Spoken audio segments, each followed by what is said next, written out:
Pump it up, pump it up. Trae. Come on, come on. With Trae. Pump it up, pump it up. It's the day with This is the day to gain inspiration, to make a positive change in the nation. We're inviting you to partake in conversation to raise your vibration. It's the day that we will all celebrate all of our peace that make this thing elevate.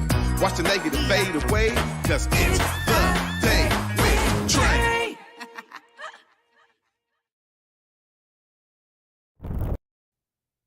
Grand Rising, everyone. Welcome to the Day with Trae. I'm your host, Trae Holiday, and I get to welcome you to a thorough Thursday. Really excited for this Thursday. I got Taylor Farley in the building, and they are from the Queer Power Alliance. We're going to learn all about what that organization does. They have an upcoming event, and we're going to be talking about collective power. So I'm really excited that Taylor is here to join me, but I'm also excited that you are here to join me on this Thursday because you now get the opportunity to participate in our growth. Please go ahead and share this show with folks who you feel could benefit from a daily dose of dopeness right here on The Day with Trae. And you know, we got you covered because if you can't watch the TV show, you can always listen to the podcast version anywhere you find your favorite podcast. Just search Converge Media Network and The Day with Trae. You'll find me on your favorite platform.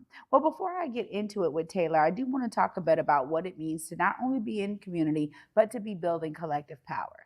You know, oftentimes through historical context, we get the opportunity to understand how we wield collective power. Now, if you're in a community of like-minded folks, of those kind of maybe from similar backgrounds or similar lived experiences or diverse lived experiences, but you have common goals and values, you often find that there are ways to bring your voices together to make the voice louder.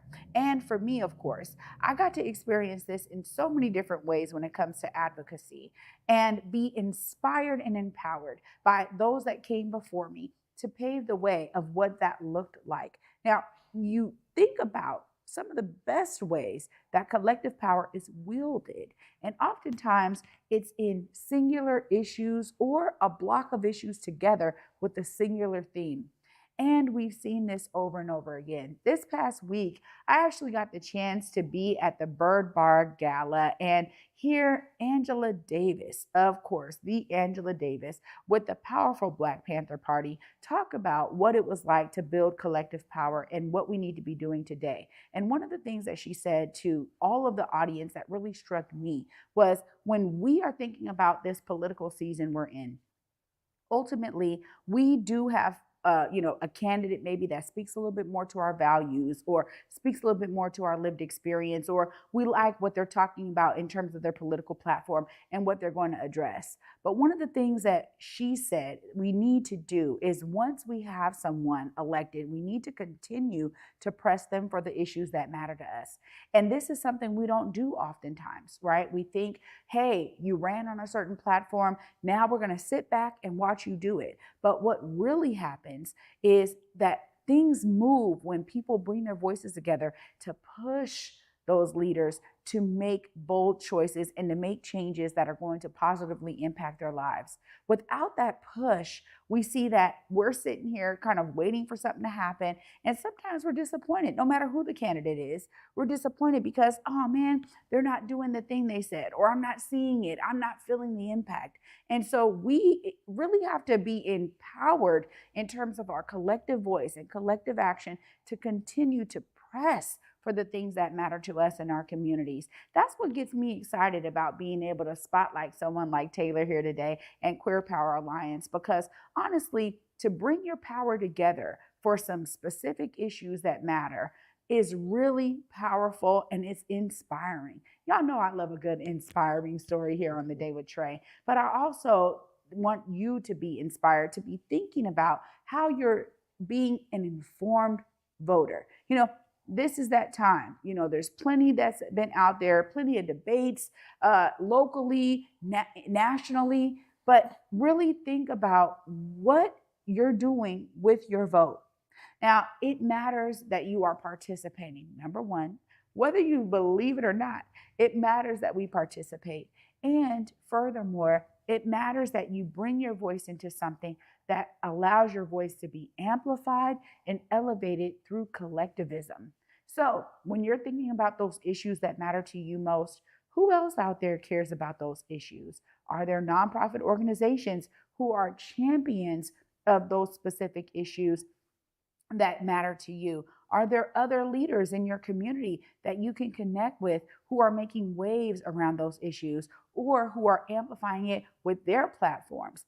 I mean, if you have a huge following or any type of following on any of these social platforms, you too have the opportunity to be that leader if you don't see it in your community or you don't hear anyone talking about the issues that matter to you. That's the brilliance of not only technology, but of us being able to utilize our freedom of speech to speak to the things that matter to us, to connect with others who also share our same issues, share our same passion, and are really concerned about specific things that they're seeing in their community. So I'm encouraging you to think about how you are bringing your voice to something that allows you to be collective and empowered and make waves. That's what we need right now. We need changes in our communities, and we need to be sure that all elected officials, no matter where they are, whether it's nationally or locally, but that they hear from you, because that is the important part.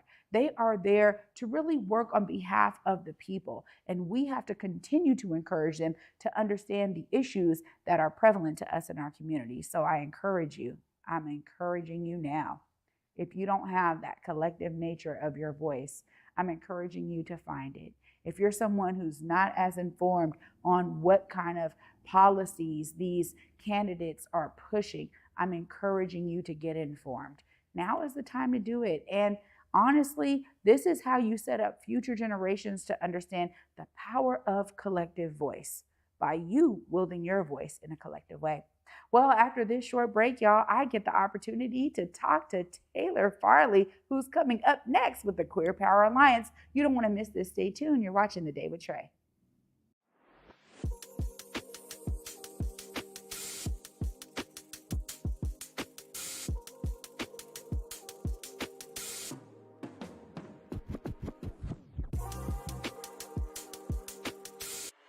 You on my mind a lot.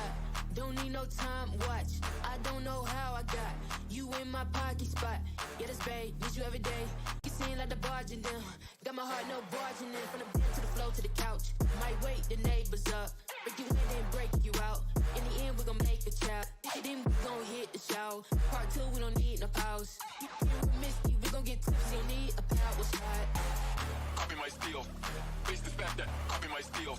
Face the fact that Seattle Opera presents the world premiere of Jubilee.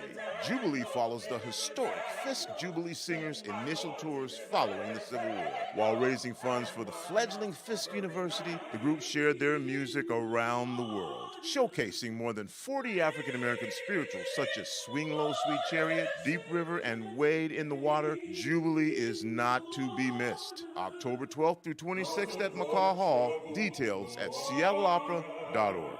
Here on Back to Besa, it's always been important to me that we uplift stories from across the region and that no matter where you live in the nation, you never have to miss a moment of the show as we continue to highlight the beauty, excellence, and resilience of our communities across the Pacific Northwest. Why? Because representation matters. So no matter where you live, be it the Central District or Centralia, Portland or Pullman, or anywhere across the country, I encourage you to join me on this Back to Besa journey by downloading the free Fox Local app on your phone or smart TV as we continue to elevate the very best in our communities.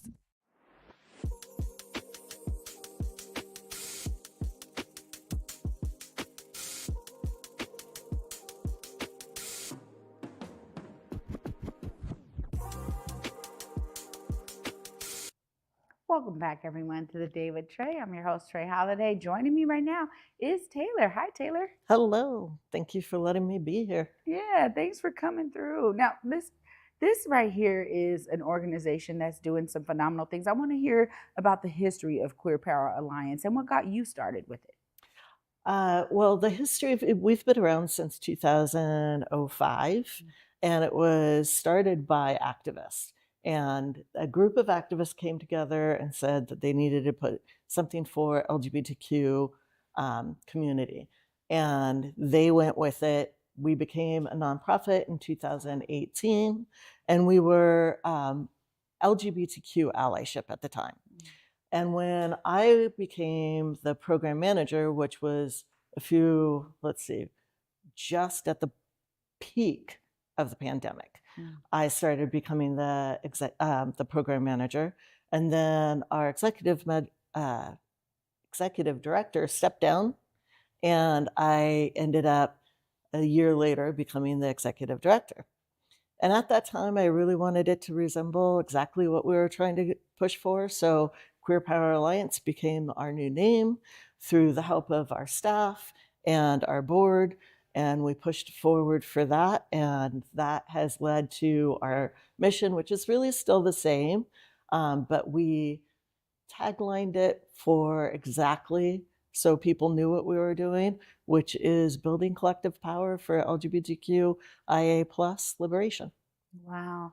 I mean, this is why I guess for me, there's nothing better than the experience of collective power. I think there's a theory of it out there, right? And it's not until you actually push the needle in the right ways, maybe you gain some type of traction or accomplishments, that it's invigorating, right? Yeah. Because it fuels you to continue on. Tell us about some of those milestones y'all have been able to experience.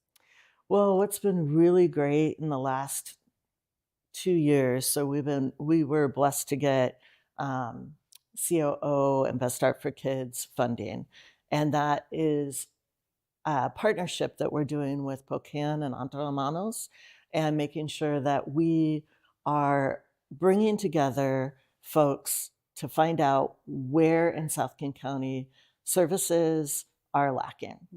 And more specifically, we really wanted it to be for people of color that were LGBTQIA, immigrants, people with disabilities, trans folks, because we know that we live in the most marginalization ways because we are cross-sectional in our lives. And so working in this partnership, we decided to bring on 7 amazing advisory group people, and they all live the lives, and they are the trusted messengers, and they are leading this work, and we are there to support them to lead this work. And so we just finished our survey, 200 participants, to find out what lacks in our housing, economic, transportation, healthcare, and voters, because we wanted to make sure that people were registered to vote. What is the status in those areas around housing and economic? Are people using transportation? How are they using transportation? And is it really accessible for them? So all of those, along with the healthcare, really helps us figure out what policies need to change, how we can address them, and then get those people together to help formulate that information. So once we get done with this part, the survey part, which is done and is being analyzed, and at our gala, I'm giving it a sneak peek, we will be able to take the next step, which next year we're hoping to get small circles together, have more dialogue, bring more information, and make sure that the community is really leading the information so that the legislators know. Well, that's really huge, because they won't know if issues are not brought to them specifically from lived experience of community members. And one of the things that I've really been able to experience is always like a part of seeing the process full throttle, is that when community comes together, when people do participate in surveys like that are really going to aim for specific results and get this stuff in front of those decision makers to move legislation and policy, and close the gaps that are being experienced in community, there is so much power in that. But I also think about the historical context and say, that's how we've gotten all of this progressive policy that we've seen throughout our country's history it's really on the backs of collective action and power Right. and people bringing their voices together. And so I love hearing that y'all have like, hey, look, we got this survey where we've identified some things that we can now take straight to the people and make sure that they understand what we need to close those gaps. When you think about your role, I mean, going from project manager and being there at program manager and now the executive director and leading this effort and really opening the door to connect with all those community members to lead the way. What are some of those things that you are really still excited about in this work and in your role? Well, the thing that I love about what I'm doing is that I'm not doing it alone. That is the first thing. I have worked with our community in various different ways with LGBTQ-led organizations, Black-led organizations. We work with over 40 different community organizations that work in housing, economic, all of those things, and health. And I am partnering with all of them to make sure that we have a collective voice, that our voices are loud. Because one of the things that has been missing, we missed LGBTQ voices in the census. We were not in the information around the COVID. We don't know who passed away from COVID that are LGBTQ. We don't know all the folks that were affected by it because we weren't being counted, frankly. And so this is exciting to me that we own our own information. We own our own data, and that we collectively get to use that data to help shape our futures. Yeah. That's one of those things about data-driven narratives, which, when you have those concrete numbers, it really gives decision makers something to kind of stand on, to be honest. And understanding that data is such a part of the storytelling piece, which sometimes is left out Right. because we have those lived experience narratives that just talk about the issues and the problems from a personal perspective, or you have folks that don't have access to the data. So I love that y'all are collecting that to be able to utilize it in that way. And I really appreciate you talking about not doing it alone. I mean, that's really a huge part of so much of the great work we see coming from community rooted solutions, is that it really is about other people. It's about again, those shared lived experiences, the shared values that bring you all together. So I love hearing that as well. Now, y'all have an upcoming gala. I heard you say it, Yeah. right? Tell us Yeah. more about this. So we decided to go a little bit smaller, a little bit less. I don't know. We're not doing all the music and all that. It's really straightforward. But we're excited. It's October 12th. This coming up Saturday. It's from 4:30. The doors open at 4:30 to 7:30. 7. And we have Nicole Macri is going to be speaking. She's our keynote speaker, which I am so excited because she really is a shaker and a mover in all the aspects around housing and health and affirmative health care for LGBTQ. She has been paved the way in the 43rd district along with Chomp, and we're really excited to have her speaking. And then Lois, who is our board chair, she's going to take about 5 minutes to talk about why advocacy and being an activist is so important still to this day. She's been a longtime activist, started back in 1972, and she has been a trailblazer for that. So I'm glad to have her on my board. And then we're giving, like I said, a little sneak peek about the survey results and doing a shout out to our community partners. And I'm just really excited to be able to bring community together to support a really great opportunity and to bring what the future is going to be holding, which really is about the next steps for next year. And of course, when we think about the unique nature of needs in our, queer communities and with our LGBTQIA plus folks, those are things that are so unique. And you hit on it earlier in terms of intersectionality, which I think is really something that it feels like it's still new for a lot of people to understand. Tell us a bit more about how y'all are trying to make sure folks understand that there are unique needs when we think about intersectionality. Yeah, so there, for example, when we're doing the survey, as a small example, is, we didn't ask people to just put one thing down. We asked them all about their different parts of their life. How are they affected? So, for example, how hard is it to find housing? And what do you think creates those barriers? Out of the 200 people, 110 people said it was because of their LGBTQIA status. But the next highest one was because of race and ethnicity. So we know that those two things are seen differently, but one person will live in both of those areas. And same with disabilities.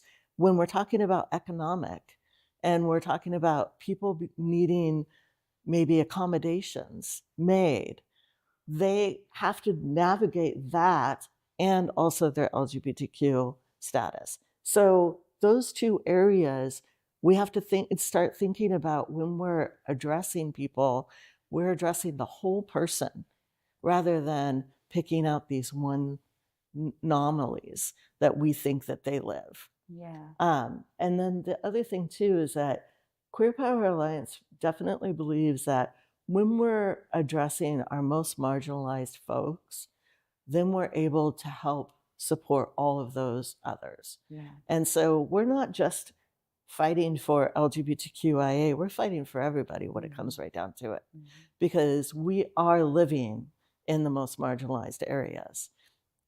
And so we have to, when we're uplifting everybody. We talk about that in terms of the tide rising all boats, something like that, right? And this idea that by being able to specify unique needs, you also address other major gaps. Right. And, some folks have a hard time understanding that, but it is so true and so powerful. So I thank you for the work you're doing. When we think about all of the connections of, I always go to classes. I'm just like, look, if this system isn't working for you, you got to be able to change it, right? Right. And you also have to address how it's not working so that when you're making those changes, they are answering the call. Of course, if folks want to continue to tap in with Queer Power Alliance, I got to give you the opportunity. Look right there, let them know how they stay plugged in. Yeah, we're always in need of volunteers. We're always looking for people to do testifying. And testifying, we actually teach that so that people are empowered to do it outside of our work.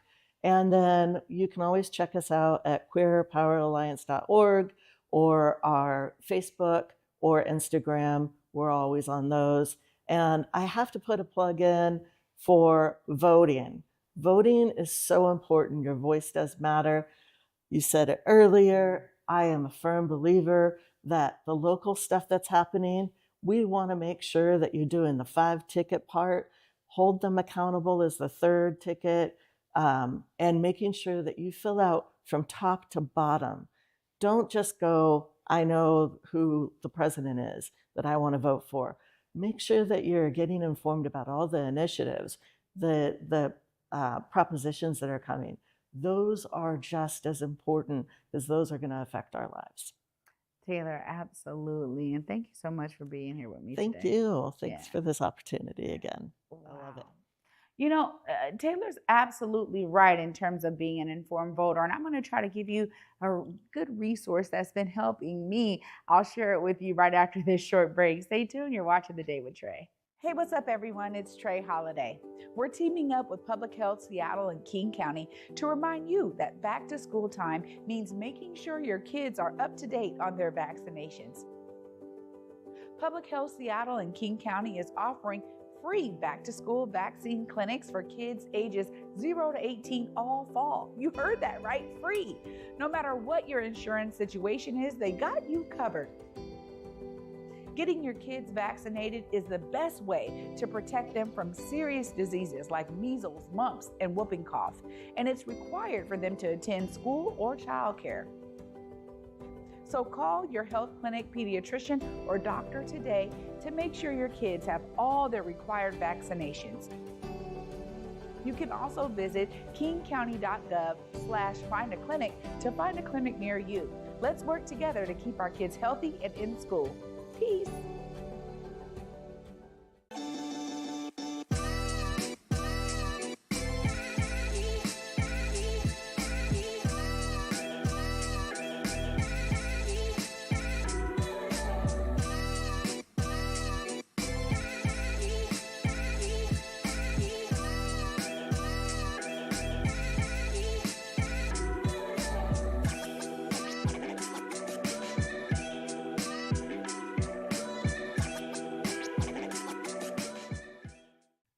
Welcome back, everyone, to The Day with Trae. I'm your host, Trae Holiday. Huge shout out to my guest, Taylor Farley from the Queer Power Alliance. You know, Taylor brought up an amazing point that really is about us being informed voters. And for years, I've been using something called Ballotpedia. That's really been helpful for me because sometimes I get into the melee and I'm like, oh my goodness, it's not enough information that's actually on the paper we fill out, right? On our actual ballot. It's not enough information there. And I want to dive in so that I really am informed. So I would suggest Ballotpedia to any of you.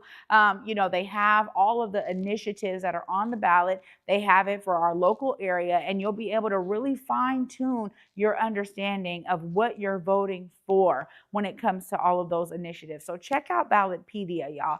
And, you know, huge shout out to folks who make sure that this information is easily and readily available for us with this modern day technology being used for good.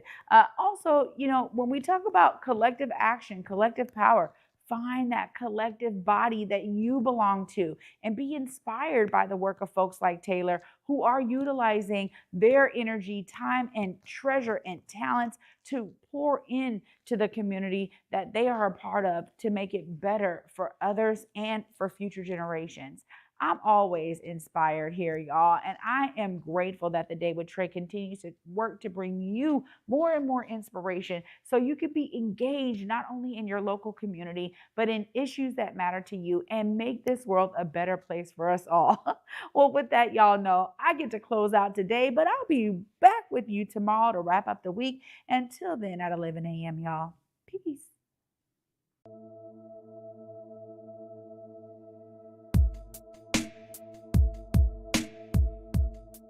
Converge Media produces culturally relevant content for Black and urban audiences.